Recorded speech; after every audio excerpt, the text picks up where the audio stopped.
جو ہے شدید بارش کے نتیجے میں لینڈ سلائڈنگ ہوئی ہے، اور یہ بھی بتایا جا رہا ہے کہ ٹریفک کا نظام بھی جو ہے کافی درہم برہم ہو گیا ہے، اور کوشش کی جا رہی ہے کہ ٹریفک کے نظام کو بھی جلد سے جلد بحال کیا جائے۔ میں سمجھتا ہوں کہ اب آج وزیر اعلیٰ کے یہاں دورے کے بعد اور انہوں کی راحت کاری کے کاموں میں نگرانی کے بعد میں سمجھتا ہوں کاموں میں مزید اور تیزی آئے گی۔ جیسا کہ میں نے کہا کہ وزیر اعظم نے بھی اس پر ان کی مرکزی حکومت کی جانب سے بھی نظر رکھی جا رہی ہے، انہوں نے بھی ان ہلاکتوں پر افسوس کا اظہار کیا ہے۔ کشمیر کی ایک خبر کی جانب آتے ہیں، اس سے پہلے کہ ہم دوسری خبروں کی جانب بڑھیں، کہ سونم وانگ چک جو ایک جہدکار ہیں، ان کی گرفتاری کے خلاف جو ہے سپریم کورٹ میں جو درخواست داخل کی گئی تھی، جیسا کہ وہاں پہ کچھ عرصہ قبل جو ہے حالات اچانک پرتشدد ہو گئے، ایک ان کی بھوک ہڑتال چل رہی تھی، اور پھر ریاست کا درجہ دینے سے متعلق معاملے کو لے کر اس کے بعد ان پر کچھ الزامات بھی لگائے گئے کہ وہ دہشت گردوں سے ان کے روابط ہیں یا سرد لوگوں سے ان کے روابط ہیں، جس کو لے کر ان کی اہلیہ نے بھی جو ہے یہ عرضی داخل کی تھی سپریم کورٹ میں کہ اس طریقے کا ان کے اوپر جو ایلیگیشن لگایا جا رہا ہے وہ درست نہیں ہے۔ تو کیا کچھ جو ہے سونم وانگ چک کی کوششیں ہیں، اس بارے میں آپ کیا کہیں؟ جی حسام صاحب، یہاں پر دیکھنے والی بات یہ ہے کہ یہ سونم وانگ چک وہی ہیں جو ماحولیات کے تحفظات کے لیے جو ہے اپنی خدمات انجام دیتے ہیں، بڑے جہدکار ہیں اور انٹرنیشنل لیول کے جہدکار ہیں، اور ساتھ ہی ساتھ وہ ایک اکیڈمیشین بھی ہیں، تعلیم کو عام کرنے کے لیے بہت ساری جو ہے ان کی سرگرمیاں ہیں، ان کے انسٹیٹیوٹس وہاں پر قائم ہیں، اور ان کی جو امیج ہے صرف قومی سطح پر نہیں بلکہ انٹرنیشنلی ایک بڑی حیثیت وہ رکھتے ہیں، اور ان کو جانا جاتا ہے۔ اور ان کا جو مطالبہ تھا وہ مطالبہ یہ مطلب کچھ اور نہیں تھا، یعنی کوئی لداخ کو الگ کر دینے کی بات نہیں تھی یا پھر کوئی سیپریٹزم کو فروغ دینے والی بات نہیں تھی۔ سونم وانگ چک صاحب وہی ہیں جنہوں نے جب جموں کشمیر کو یعنی یونین ٹیریٹری بنایا گیا تھا اور لداخ کو اس سے تقسیم کیا گیا تھا اور لداخ کو مرکز کے زیر انتظام لیا گیا تھا، تو اس پر انہوں نے باضابطہ طور پر ایک یعنی مظاہرہ کیا تھا، خوشی کا، جشن کا، اور اس کا استقبال کیا تھا، لیکن شاید اس وقت ان کو یہ پتہ نہیں تھا کہ ہونے کیا جا رہا ہے۔ یعنی جموں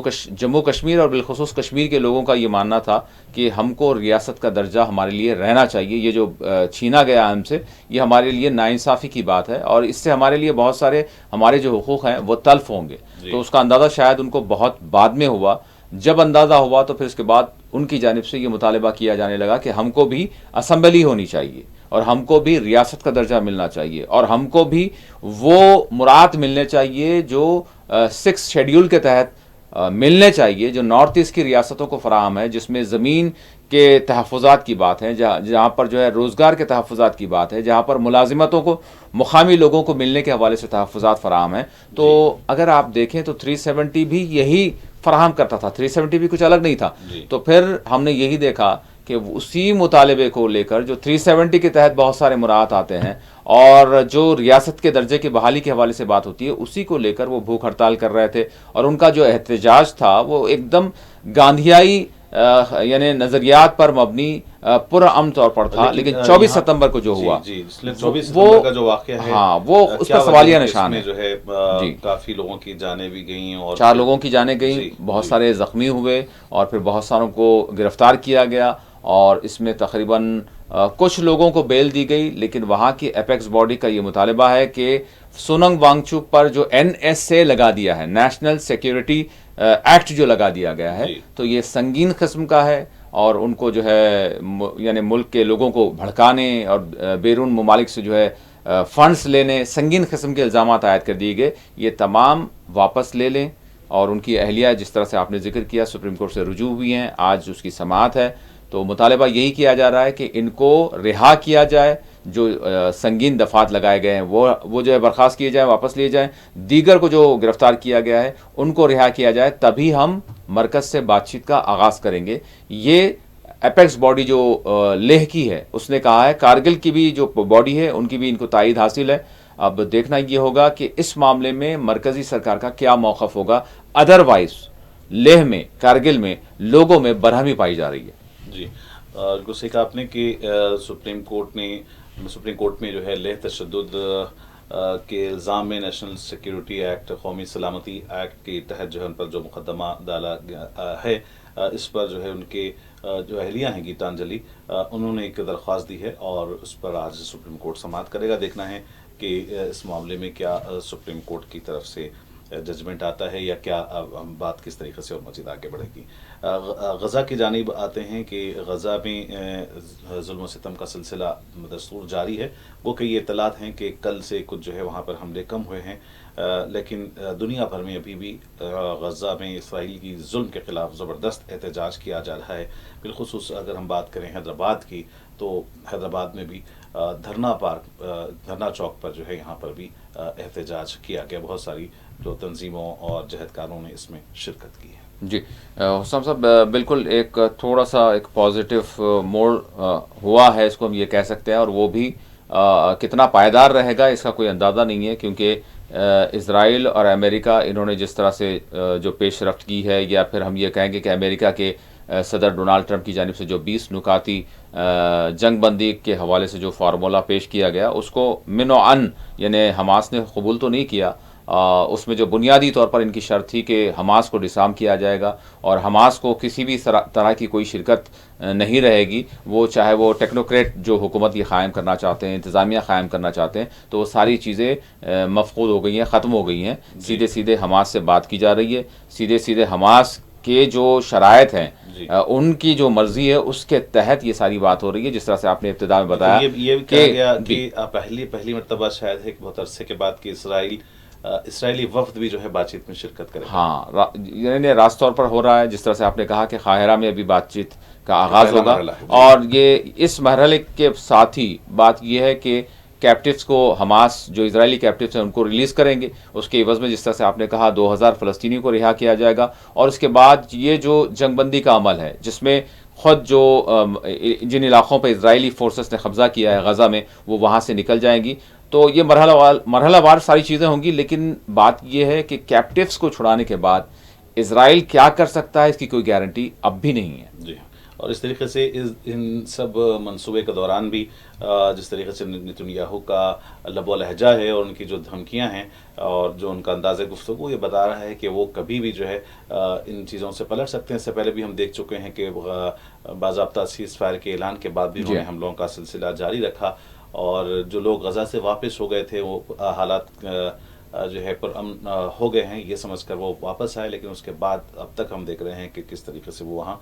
مظلوم فلسطینیوں کو نشانہ بنا رہا ہے. ناظرین، یہاں پروگرام ہمارے اخبار میں وقت چلا ہے، مختصر سے وقفے کا چاہیے گا نہیں، لوٹتے ہیں چھوٹے سے بریک کے بعد.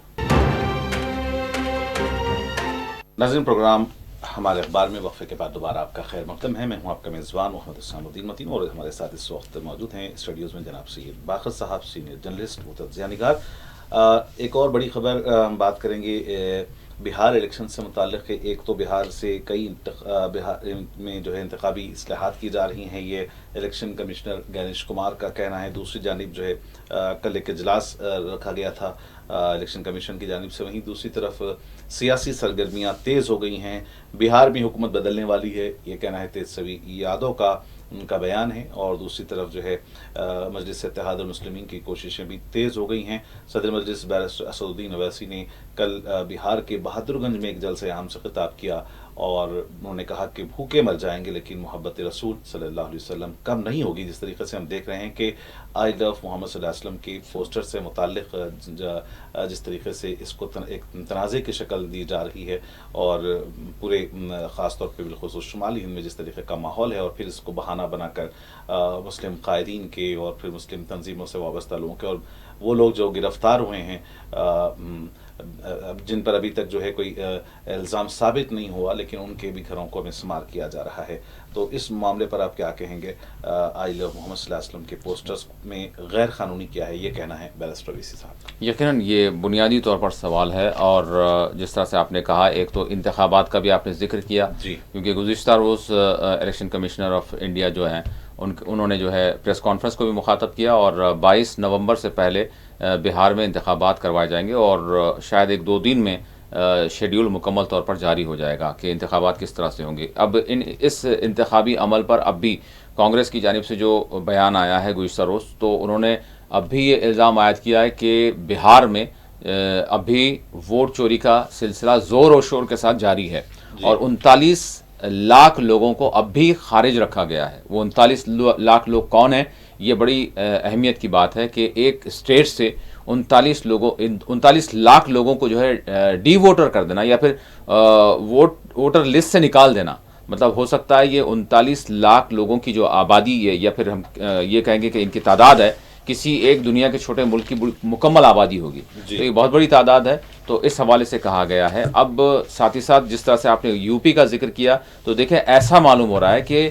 بہار جہاں پر ہم نے فرقہ وارانہ واقعات وہ نہیں دیکھے جو دیگر جو ہندی بیلٹ کی ریاستوں میں ہم دیکھتے ہیں، تو یہ کہا یہ جا رہا ہے کہ اتر پردیش سے بہار میں کوئی ایک انرجی فراہم کرنے کی کوشش کی جا رہی ہے۔ مدعے کچھ بھی نہیں ہیں تو کم از کم کچھ اور مدعے جو ہے کھڑا کیے جائیں اور وہاں پر بھی ہندو مسلمان کرتے ہوئے کچھ اپنی جو ہے سیاسی روٹیاں سیکی جائیں۔ تو یہی چیز کو دیکھتے ہوئے بیرسٹر اسدالدین اویسی نے جس طرح سے آپ نے کہا کہ گزشتہ روز کے خطاب میں انہوں نے کہا کہ آئی لو محمد صلی اللہ علیہ وسلم اگر کوئی کہتا ہے تو اس میں کیا غیر قانونی بات ہے؟ تو یقین جانیں اسی معاملے کو لے کر یعنی کانپور میں میلاد النبی صلی اللہ علیہ وسلم کے موقع پر جو شرپسندی یعنی اغیار ان کی جانب سے کی گئی ہے، جو اکثریتی وہاں کے جو شرپسند ہیں، تو صرف ایک پوسٹر کو لے کر جس میں کسی کے مذہبی دل آزاری نہیں ہے، بھائی ہر کسی کو اختیار ہے، یہ دنیا دیکھ رہی ہے۔ سوچنے والی بات یہ ہے کہ کوئی بھی اپنے مقدسات سے محبت کا اظہار کرتا ہے، وہ کوئی بھی مذہب کا شخص ہو سکتا ہے اور اس کو پورا اختیار ہے، اس میں کون سی ایسی بات ہے؟ ہاں اگر چلیں کسی اور کے مذہب کے کسی مقدسات کو جو ہے کوئی گالی دے رہا ہے، کوئی اس کی توہین کر رہا ہے، تو اس کو کہا جائے گا کہ بھئی یہ نہ کہیں، اس کی وجہ سے جو ہے اشتعال انگیزی ہو رہی ہے یا پھر یہ غیر قانونی عمل ہے۔ اس میں کون سا عمل ایسا ہے جس میں کوئی کسی کو جو ہے ٹھیس پہنچ رہی ہو؟ تو یہ کھلے طور پر یعنی بدماشی ہے، میں کہوں گا اشتعال انگیزی ہے، پرووکیشن ہے، اور جو ہمارے دستوری رائٹس ہیں لوگوں کو اس کو کھینچنے کی کوشش ہے، اس کو چھین لینے کی کوشش ہے۔ تو یہ دنیا دیکھ رہی ہے کہ آپ ایک پرووکیٹو پالیسی پر یعنی بڑھ رہے ہیں اور یہ کسی بھی جمہوریت کے لیے کسی صورت اچھا نہیں ہو سکتا۔ جی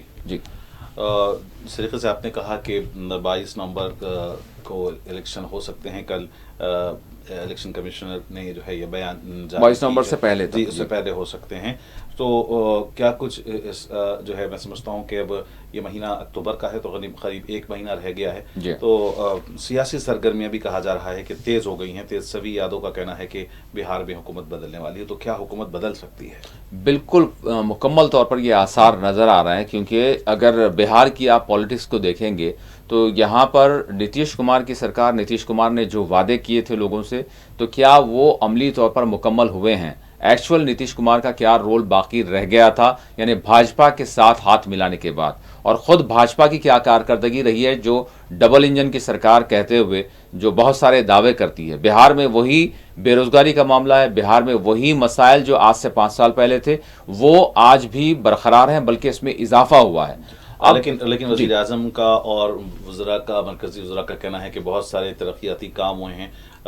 اس سے قبل جو حالت تھی بہار کی اب ایسی نہیں ہے۔ وزیر اعظم کہتے ہیں کہ اب لوگ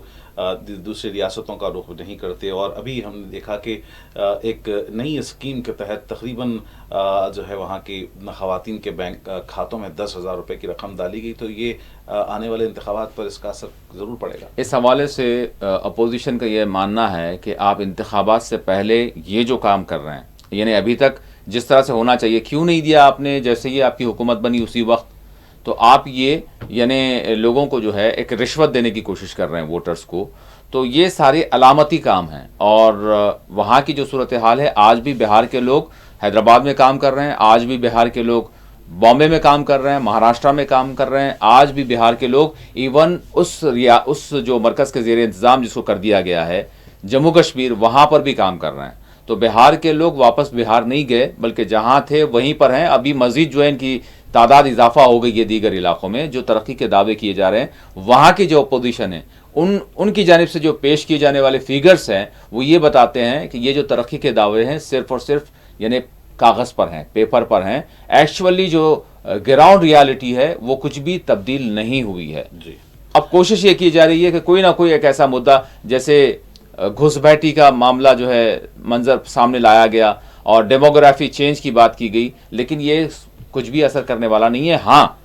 اپوزیشن کی جانب سے، کانگریس کی جانب سے یہ الزام الیکشن کمیشن پر لگایا جا رہا ہے کہ اب بھی وہ یعنی برسر اقتدار پارٹی کا سپورٹ کر رہے ہیں اور اس کے ذریعے ان کے مطابق